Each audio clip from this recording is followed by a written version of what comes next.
Hello दोस्तों, आज मैं एक कहानी सुनाने जा रहा हूँ जो आपको बहुत इंस्पायर करेगी और आपको बहुत कुछ सीखने को मिलेगा। ये मेरा वादा है आपसे।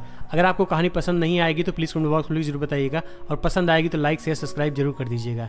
इस कहानी के अंत में आपको पता चलेगा कि अगर आपको सपने को पूरा करना है तो आपको कितनी मेहनत करनी पड़ती है। ये कहानी की शुरुआत होती है दो बच्चों से, जिसमें एक बच्चे का नाम सरू होता है और दूसरे बच्चे का नाम गुड्डू। गुड्डू सरू का बड़ा भाई होता है और दोनों हमेशा साथ रहते हैं। दोनों कोयला चोरी करते हैं जिससे इनका गुजर बसर हो पाए और इन्हें खाने को कुछ मिल जाए। अब दोनों चोरी किए गए कोयले को एक दुकान पर बेचने के लिए जाते हैं। तभी सरू की नज़र दुकान पर बन रहे जलेबियों पर पड़ती है और सरू अपने भाई से कहता है, मुझे जलेबियाँ खानी हैं। सरू का बड़ा भाई कहता है, तुम फिक्र मत करो, एक दिन मैं तुम्हें बहुत सारी जलेबियाँ खिलाऊंगा। अभी हमारे पास इतने पैसे नहीं है कि मैं तुम्हें जलेबियाँ दिला पाऊँ। सरू अपने भाई की आंखों में देख कहता है, एक दिन हम इस दुकान की सारी जलेबियाँ खरीद ले जाएंगे। तभी दुकान वाला कोयले के बदले सरू के भाई को दूध देता है और दोनों खेलते हुए अपने घर चले जाते हैं, जहाँ पर सरू और गुड्डू की एक छोटी बहन है। ये सब अपनी माँ के साथ रहते हैं और उसे बहुत प्यार करते हैं। तभी उसी वक्त माँ ने पूछा, तुम दोनों दूध कहाँ से लेकर आए? पर दोनों ने कोई जवाब नहीं दिया और दोनों ने दूध पी करके आराम करने के लिए चले गए। उसी रात जब गुड्डू काम पर जाने के लिए तैयार हो रहा होता है तभी सरू की नींद खुल जाती है और सरू अपने भाई से कहता है, मैं तुम्हारे साथ काम पर चलूँगा। गुड्डू कहता है, नहीं, अभी तुम बहुत छोटे हो, वहाँ पर बोरियाँ उठानी पड़ती है जो तुमसे नहीं होगा। तभी सरू भागकर बाहर जाता है और बाहर रखी कुर्सी को अपने सर पर उठाता है और साथ ही साथ साइकिल उठाकर भी गुड्डू को दिखाता है और बोलता है कि मैं काम कर सकता हूँ। गुड्डू समझ जाता है ये मानेगा नहीं। गुड्डू सरू को अपने साथ काम पर लेकर जाता है और दोनों रेलवे स्टेशन पहुँच जाते हैं। सरू को नींद आ जाती है। सरू अपने भाई की गोद में ही सो जाता है। उसका भाई सरू को बहुत उठाने की कोशिश करता है पर सरू छोटा है, उसको इतनी नींद आती रहती है। वो बोलता है, मुझे सोने दो, मुझे नींद आ रही है। गुड्डू कहता है, ठीक है, तुम इस बेंच पर आराम करो, कल मैं जब काम से लौटूंगा तो हम दोनों साथ में घर जाएंगे। तभी सरू कहता है, कल जब आना तो बहुत सारी जलेबियाँ लेकर आना। गुड्डू कहता है, हाँ भाई, अब मैं जाऊँ? और सरू मुस्कुराने लगता है और उसका भाई काम पर चला जाता है। कुछ ही देर बाद जब देर रात बीतती है, सरू की नींद खुलती है। अब स्टेशन पर कोई नहीं दिखाई देता। सरू इधर उधर देखता है, जब कोई नहीं दिखाई देता तभी सरू प्लेटफॉर्म पर खड़ी एक ट्रेन में जाकर बैठ जाता है और सरू को नींद आ जाती है। सुबह जब सरू की नींद खुलती है तो ट्रेन चल रही होती है। सरू बहुत घबरा जाता है और ट्रेन में इधर उधर भागने लगता है, चिल्लाने लगता है, अपने भाई को कई बार आवाज़ देता है। साथ ही साथ दरवाजे खोलने की भी कोशिश करता है पर दरवाजे लॉक होते हैं, इसलिए सरू दरवाजे को खोल नहीं पाता है। दरवाजे लॉक होते हैं इसलिए कई बार ट्रेन रुकने के बाद भी सरू बाहर नहीं निकल पाता। ट्रेन की बोगी पूरी तरीके से खाली होती है। सरू के पास कुछ भी खाने को नहीं होता है। कुछ दिन के सफ़र करने के बाद ट्रेन कोलकाता के वेस्ट बंगाल पहुंच जाती है, मतलब सरू के घर से 1600 किलोमीटर दूर। सरू मध्य प्रदेश खंडवा डिस्ट्रिक्ट से है। ट्रेन जैसे ही स्टेशन पर पहुंचती है, गेट खुलने के बाद सरू भागकर बाहर आता है और देखता है बहुत सारी भीड़ होती है। सरू टिकट काउंटर पर जाता है और कहता है, मुझे अपने घर जाना है। वहाँ सब बंगाली बोलते रहते हैं और सरू बार बार अपने घर जाने की बात बताता है पर कोई समझ नहीं पाता। सरू बहुत देर तक इधर उधर बहुत परेशान रहता है, वो थक जाता है। तभी कुछ बच्चों को देखता है, वो प्लेटफॉर्म पर आराम कर रहे होते हैं जिनके पास घर नहीं होता। सरू भी वहीं जाकर आराम करने लगता है। आराम करते देर रात हो जाती है। तभी वहाँ कुछ लोग आते हैं और बच्चों को उठाकर ले जाने लगते हैं। सरू वहाँ से जान बचाकर भागता है और फिर इस रात के अंधेरे में वो अकेला हो जाता है। सरू को बहुत भूख लगी होती है। तभी सरू को एक माँ का मंदिर दिखाई देता है। सरू वहाँ जाता है और देवी माँ को प्रणाम करता है और वहाँ पर चढ़ाए हुए फलों को लेकर खाता है और वहीं सो जाता है। अगले दिन की सुबह होती है। सरू रेलवे ट्रैक पर चल रहा होता है क्योंकि सरू को अपने गांव जाना है। तभी वहाँ पर एक औरत आती है जिसका नाम नूर होता है। वो सरू से पूछती है, तुम्हें कहाँ जाना है? सरू बताता है, गणेश तले। ये मध्य प्रदेश का इतना छोटा सा गाँव होता है जिसके बारे में कोई नहीं जानता। नूर उसे अपने घर लेकर जाती है, उसे खाना खिलाती है, उसे नहलाती है और उसे बताती है, कल तुम्हें एक आदमी लेने आएगा जो तुम्हें तुम्हारे घर पहुंचा देगा। अगले दिन वहाँ एक आदमी आता है जिसका नाम रामा रहता है। वो सरू की पूरी बॉडी को चेक करता है और नूर के पास जाता है और कहता है, तुमने बहुत अच्छा काम किया है। सरू को समझ में आ जाता है ये लोग गलत हैं और सरू मौका पा करके वहाँ से भाग जाता है। सरू अपने कई दिन हावड़ा ब्रिज के आसपास रहकर अपना गुजर बसर करता है। उसे हमेशा अपने मम्मी की याद आती है। जब पहाड़ियों पर उसकी मम्मी काम करती थी, सरू अपने माँ की कैसे हेल्प करता था। सरू अपनी मम्मी को बहुत प्यार करता है। सरू हर दिन यही सोचता है कि वो अपनी मम्मी के पास कैसे पहुँचे। सरू को यहाँ पर रहते 2 महीने बीत जाते हैं। एक सुबह बारिश होती रहती है सरू जहाँ बैठा होता है उसके सामने एक कैफ़े होता है। कैफ़े के अंदर एक लड़का कुछ खा रहा होता है। ये देखकर जैसे वो लड़का खा रहा होता है, सरू उसकी तरह कॉपी करने लगता है। तभी वो लड़का कैफ़े से बाहर आता है, सरू को कुछ खाने को देता है और पूछता है तुम कहाँ से हो। सरू अपने गांव का नाम बताता है और कहता है मुझे मेरे घर पहुंचा दो। वो लड़का सरू की आंखों में उसके घर जाने की एक आस देखी और सरू की सहायता करने के लिए सरू को पुलिस के पास लेकर जाता है। पुलिस वाले ने जब सरू के गांव के नाम के बारे में पूछा तो सरू ने कहा गणेश तले। पुलिस वाले ने पूछा तुम्हारी मम्मी का क्या नाम है।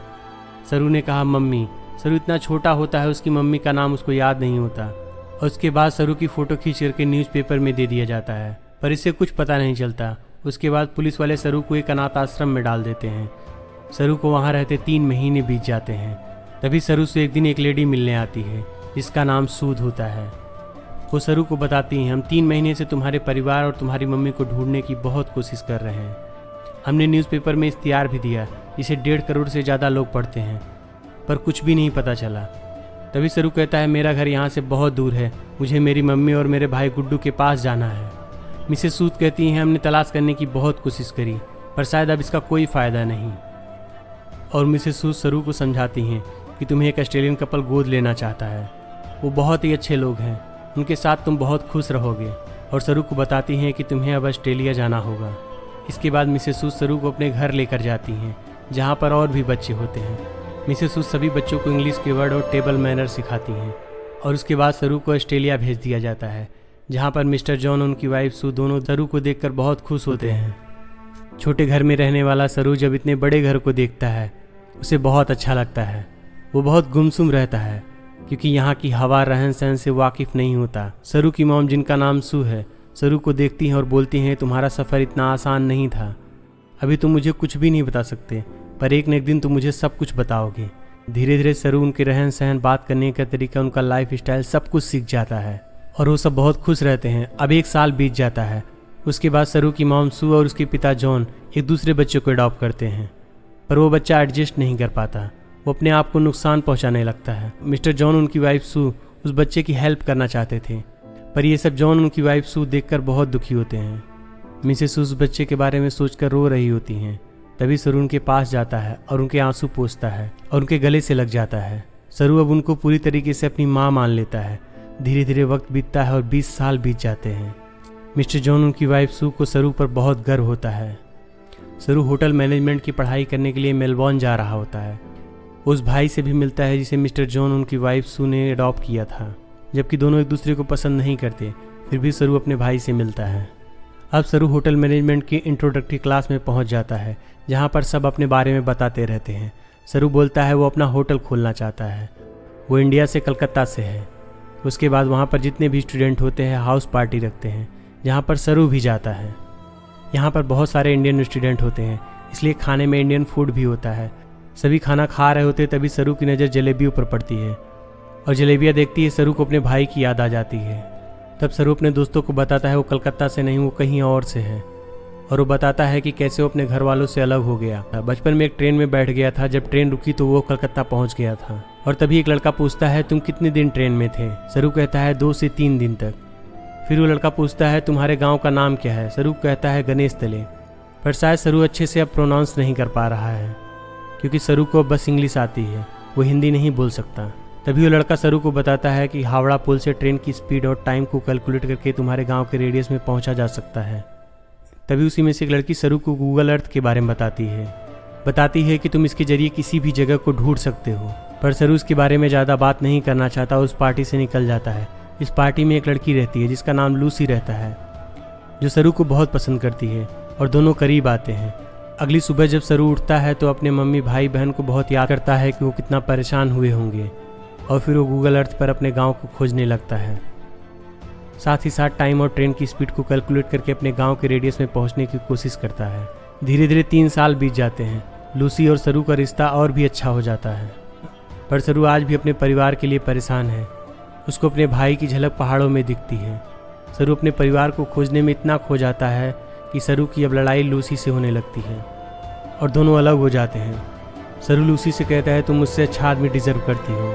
फिर काफ़ी वक्त बीत जाता है। दोनों एक दूसरे को लिफ्ट के एक एक्सीलेटर पे मिलते हैं और सरू लूसी से कहता है वो बहुत याद करता है उसे। एक बार दोनों फिर से करीब आते हैं। लूसी सरू से कहती है तुम्हें अपने माँ के पास जाना चाहिए, उन्हें तुम्हारी ज़रूरत है। सरू अपनी माँ के पास जाता है। उसकी तबीयत बहुत ख़राब होती है। सरू को अभी तक लगता था कि उसकी माँ सू कभी माँ नहीं बन सकती, पर सू सरू को बताती है कि वो माँ बन सकती थी। पर मैंने और जॉन ने डिसाइड किया था कि हम 2 बच्चों को अडॉप्ट करेंगे, क्योंकि इस दुनिया में बहुत सारे बच्चे अनाथ हैं। तब सरू को लगता है उसको अपनी माँ का साथ देना चाहिए और साथ ही साथ अपने बायोलॉजिकल मदर को भी ढूंढना है। और फिर से एक बार सरू अपने गांव को गूगल अर्थ पर खोजने की कोशिश करता है और हर जगह को जूम कर करके देखता है। उसके काफ़ी दिनों बाद उसको वो जगह दिख जाती है जहां उसकी माँ पत्थर तोड़ा करती थी। फिर सरू पूरे गांव को गूगल अर्थ पर और अच्छे से देखने की कोशिश करता है और सरू को अपना गांव दिख जाता है। सरू रोने लगता है। वो अपनी खुशी का इजहार कैसे करे, वो इतना खुश होता है। सरू को पता चल जाता है कि उसका गांव मध्य प्रदेश के खांडवा डिस्ट्रिक्ट में है। वो ये बात लूसी और अपनी मॉम को बताता है। वो सब बहुत खुश होते हैं।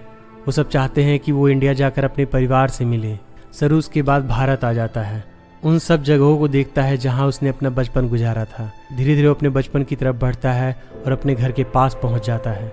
घर टूट गया रहता है, अब वहां कोई नहीं रहता।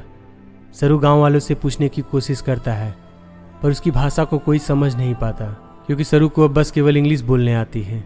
तभी वहाँ एक आदमी आता है जिसको इंग्लिश बोलने और समझने दोनों आती है। सरू उनसे बात करता है और उनसे पूछता है जो लोग इस घर में रहते थे वो अब कहाँ रहते हैं, और अपने बारे में उनको सब बताता है। वो आदमी कुछ नहीं बोलता और वहाँ से चला जाता है। कुछ देर बाद वो आदमी वापस आता है और वो आदमी सरू को अपने साथ लेकर जाता है। तभी सरू देखता है सामने से एक बूढ़ी औरत आती रहती है, जो कोई और नहीं बल्कि सरू की माँ होती है, जिसकी गोद में सरू ने अपना बचपन बिताया था। ये देखकर सरू की आंखों से आंसू गिरने लगते हैं। सरू अपनी माँ को गले लगाकर रोने लगता है और धीरे धीरे पूरा गांव इकट्ठा हो जाता है। सबकी आंखें नम हो जाती हैं। सरू की माँ आज तक इस गांव को छोड़कर इसलिए कहीं नहीं गई कि उनको यकीन था कि एक न एक दिन उनका बेटा उनके पास आ जाएगा। सरू की बहन भी वहाँ होती है। सरू अपनी बहन और अपनी माँ को गले लगाकर रोने लगता है और बहुत खुश होता है अपने परिवार से मिलकर। पर सरू अपने भाई से नहीं मिल पाता, क्योंकि जिस रात स्टेशन से सरू गुम होता है उसी रात सरू के भाई की ट्रेन दुर्घटना में मौत हो जाती है। सरू ये बात सुनकर के बहुत दुखी हो जाता है। सही कहे तो एक रात में माँ ने 2 बेटों को खो दिया था। उसकी माँ को भगवान और उसकी आस्था पर भरोसा था। आज 24 सालों बाद उनका बेटा उनके पास आ गया। इस बात से वो बहुत खुश होती हैं। सरू इसके बाद ऑस्ट्रेलिया कॉल करता है और अपने माँ बाप को बताता है कि वो अपने परिवार से मिल गया है। और जॉन और सू से कहता है इससे कुछ भी नहीं बदलता, आज भी आप मेरे लिए मॉम डैड ही हो। उसके बाद सरू उन जगहों पर जाता है जहाँ अपने भाई के साथ कुछ अच्छे पल बिताए थे, जिन जगहों पर वो खेला था। वहाँ पर जाकर के सरू को अपने बचपन की याद आ जाती है। सरू को यहाँ पहुँचकर एक बात पता चलती है, सरू का नाम सरू नहीं है बल्कि शेरू है। ये कहानी नहीं है दोस्तों, ये रियल स्टोरी है जो मध्य प्रदेश के खांडवा डिस्ट्रिक्ट की कहानी है। इस वीडियो में जो रियल फुटेज अभी देख पा रहे होंगे ये कहानी इन्हीं की है। स्टोरी के बारे में ज़्यादा जानना है तो यूट्यूब पे आप सर्च कर सकते हैं, न्यूज़ में भी सर्च कर सकते हैं, जिस पर हॉलीवुड ने लॉयन नाम की एक फिल्म बनाई है जो 2016 में रिलीज़ हुई थी। और कौन कहता है कि आसमान में सुराख हो नहीं सकता, एक पत्थर तबीयत से उछाल कर देखो तो यारो। ये वीडियो पसंद आया तो प्लीज़ लाइक शेयर सब्सक्राइब कर दीजिएगा और मिलते हैं इसी तरीके के अमेजिंग वीडियो के साथ। बहुत सारा प्यार दीजिए। बहुत बहुत धन्यवाद। Signing off, bye bye.